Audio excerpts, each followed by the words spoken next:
Okay, hello everyone. Here I want to provide a tutorial on how to enable developer options on Samsung Galaxy A15 device. Well, developer options often include hidden features and experimental settings that are not readily available to regular users.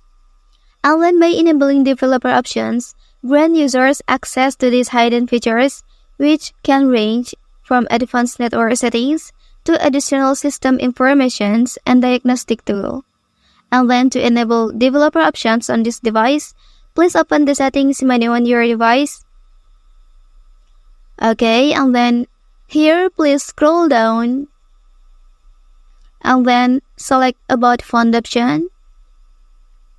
Okay, after that, select the software information.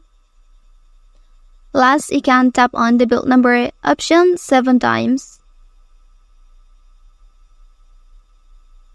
Okay, and then now the developer options on your device is successfully active. And then to see it, you can go back and you can see at the bottom here. Okay, that's the tutorial on how to enable developer options on Samsung Galaxy A15 device. If you are helped by this video, don't forget to like and subscribe to get other information from this channel. Thank you.